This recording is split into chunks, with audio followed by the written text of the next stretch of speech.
Hello दोस्तों, बहुत बहुत स्वागत है हमारे यूट्यूब चैनल स्टॉकोनोमिया पे। ये फंडामेंटल्स ऑफ इन्वेस्टमेंट का एपिसोड 4 है। तो आज हम अखिल सर से जानने की कोशिश करेंगे डेट और इक्विटी के बारे में। तो अखिल सर साधारण भाषा में ये बताने का प्रयास करें कि डेट और इक्विटी क्या है, डेट और इक्विटी का मतलब कंपनी के लिए क्या होता है, और डेट और इक्विटी का उपयोग कैसे कंपनियां करती है अपने लाभ के लिए। तो डेट और इक्विटी मार्केट का अच्छा होना किसी भी देश के लिए क्यों आवश्यक है। तो जो हमारे श्रोता है, जो हमारे दर्शक है, उन्हें आप साधारण भाषा में ये बताने का कोशिश करें कि डेट और इक्विटी क्या होता है, वो निवेशक के लिए कैसे लाभदायक साबित हो सकता है, और डेट और इक्विटी से कैसे कंपनियां रेज करती है पैसा, और जो डेट और इक्विटी के अलग अलग लाभ क्या है, उनके लाभ और हानियां क्या है। तो प्लीज सर बताएं।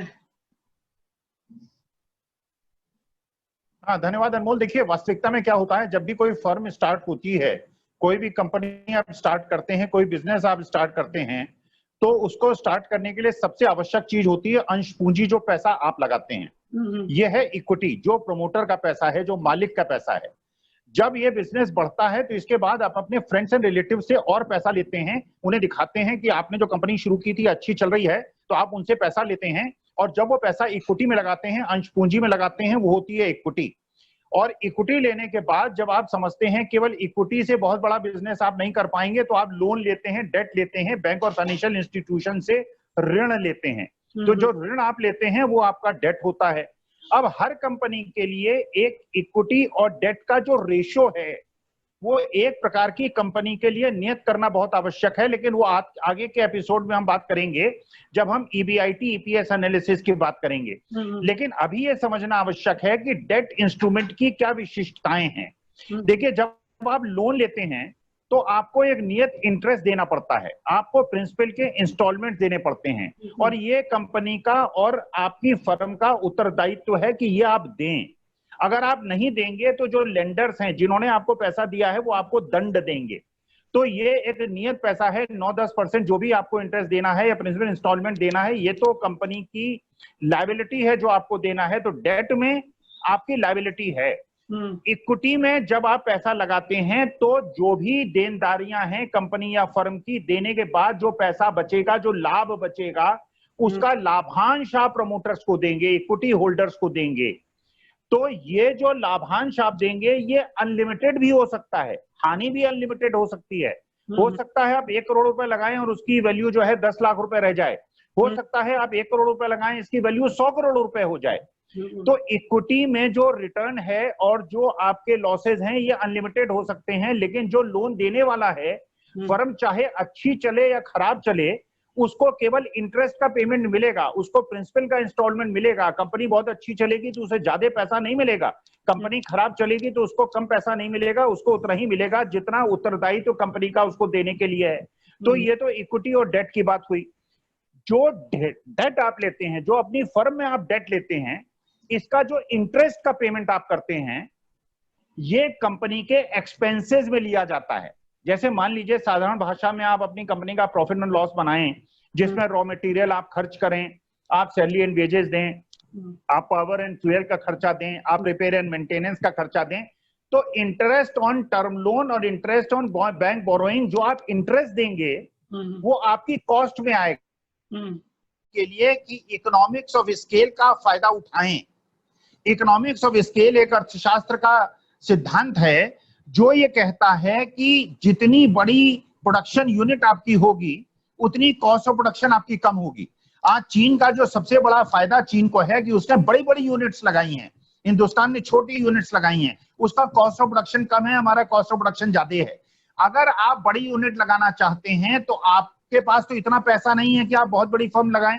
जैसे अगर धीरू भाई अंबानी ने रिलायंस इंडस्ट्री शुरू की तो उनके पास 5,000 करोड़ रुपए तो नहीं थे, उन्होंने अपने पैसे लगाए, अपने फ्रेंड्स एंड रिलेटिव से पैसे लगाए, कंपनी को बढ़ाया और इक्विटी में पैसा लगाए, फिर वो पब्लिक इशू में आए, आज साधारण जनता से उन्होंने पैसा इकट्ठा किया। और जब इक्विटी मार्केट में उन्होंने बहुत सारा पैसा इकट्ठा कर लिया तो उनका अधिकार बन गया कि उन्होंने बैंक और फाइनेंशियल इंस्टीट्यूशन ले लोन ले लिया और बहुत बड़ी कंपनी स्थापित कर ली। तो अगर विश्व की स्पर्धा में हिंदुस्तान की कंपनियों को खड़ा होना है तो हिंदुस्तान का इक्विटी मार्केट भी बहुत सशक्त होना आवश्यक है और यहाँ का जो डेट मार्केट है वो भी बहुत सशक्त होना आवश्यक है। इसका मतलब यह है कि अगर इक्विटी मार्केट से जो निवेशक हैं उनको फायदा होगा तो वो इक्विटी मार्केट में पैसा लगाएंगे। अगर लेंडर्स के पास पैसा होगा, लोग बैंक में पैसा रखेंगे और लेंडर्स पैसा डेट में जो कंपनियां हैं उनको देंगी, तो इक्विटी से भी कंपनी पैसा उठा पाएंगी, डेट से भी कंपनी पैसा उठा पाएंगी और बड़ी बड़ी यूनिट्स लगा पाएंगी। तो बेसिकली इक्विटी मार्केट और डेट मार्केट का अच्छा होना इसीलिए किसी भी देश की आर्थिक स्थिति के लिए बहुत अच्छा होता है।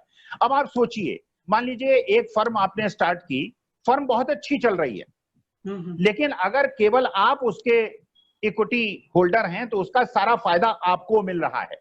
लेकिन अगर उसमें आप पब्लिक एट लार्ज से पैसा इकट्ठा करें, आप पब्लिक इश्यू से पैसा इकट्ठा करें, जो आगे हम लोग बात करेंगे, आईपीओ कैसे होता है, एफपीओ कैसे होता है, क्या उसकी प्रक्रिया है। अगर आप जनता से पैसा लें और जनता मान लीजिए 10,000 रुपए लगाए, साधारण जनता 10,000 रुपए लगाए और वो कंपनी बहुत अच्छा काम करे और शेयर मार्केट में वो लिस्ट हो जाए, स्टॉक एक्सचेंज में वो लिस्ट हो जाए और ये जो 10 रुपए का शेयर है अगर 1,000 रुपए का हो जाता है तो 100 गुना उसका पैसा हो जाएगा, उसका 10,000 भी कई गुना बढ़ जाएगा।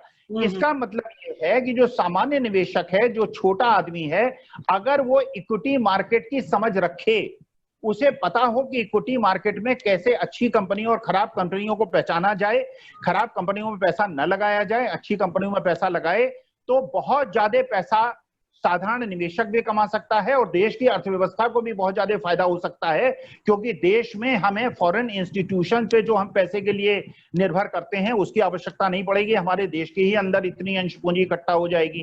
तो वास्तविकता में जो श्रृंखला आपने और हमने मिलकर ये शुरू की है फंडामेंटल इन्वेस्टमेंट की, साधारण भाषा में हम लोगों को हिंदी में ये बताने का प्रयास कर रहे हैं कि डरने की आवश्यकता नहीं है, ज्ञान की आवश्यकता है, समझने की आवश्यकता है। और इस विज्ञान को अगर आप समझेंगे और खुद समझेंगे और खुद इस पे रिसर्च करेंगे और उसके बाद आप निवेश करेंगे तो आपको इतना फायदा हो सकता है जो किसी भी रिटर्न में आपको नहीं मिल सकता। आप गोल्ड में पैसा लगाएंगे या फिक्स डिपॉजिट में पैसा लगाएंगे, 7-8% का रिटर्न मिल जाएगा। आरबीआई बॉन्ड पे पैसा लगाएंगे, 6-7% का रिटर्न मिल जाएगा। बिजनेस में पैसा लगाएंगे, 30% या 25% का रिटर्न मिल जाएगा। लेकिन अगर आपको इक्विटी मार्केट का ज्ञान है और आपने इसकी नब्ज को पकड़ लिया है तो इसमें 10,000 गुना भी लाभ हो सकता है। माने जिन लोगों ने इन्फोसिस में आज से 30 साल पहले 1,000 रुपए लगाए, उसकी वैल्यू करोड़ों रुपए में है। रिलायंस इंडस्ट्री में जिसने पैसा लगाया उसकी वैल्यू करोड़ों रुपए में है। तो ये समझ पैदा करना कि इक्विटी मार्केट कैसे बिहेव करता है, इक्विटी मार्केट में साधारण भाषा में जो सामान्य जन है उसका ज्ञान होना और इसके बारे में निवेश की बारीकियों को अगर वो समझता है तो वो पैसा बना सकता है और इस तरह से देश का भी लाभ होता है, देश की आर्थिक स्थिति भी मजबूत होती है। और जो हमारे देश के जन हैं, अगर वो गोल्ड में पैसा न लगाकर, अगर वो ऐसे अनावश्यक स्थानों पे रियल एस्टेट में पैसा न लगाकर अगर ऐसी जगहों पे पैसा लगाएं जिसके देश की आर्थिक स्थिति भी मजबूत हो, देश भी मजबूत हो और उनको भी ज्यादा लाभांश मिले। थैंक यू सर, आपने बहुत साधारण भाषा में एक्सप्लेन करने की कोशिश करी डेट और इक्विटी को। तो दोस्तों, अगर आपको हमारा ये शो, ये फंडामेंटल्स ऑफ इन्वेस्टमेंट की सीरीज पसंद आती है तो please like, share and subscribe कीजिएगा। अपने दोस्तों को भी बोलेगा कि ये शो देखिए, सब्सक्राइब करें। तो दोस्तों, अगर आपको कोई भी डाउट होता है या कोई भी प्रश्न पूछना है आपको, तो आप कमेंट सेक्शन में प्रश्न लिख दीजिएगा और हम कोशिश करेंगे हम आपके प्रश्न का उत्तर दीजिएगा। तो thank you sir, thank you for your time. Thank you.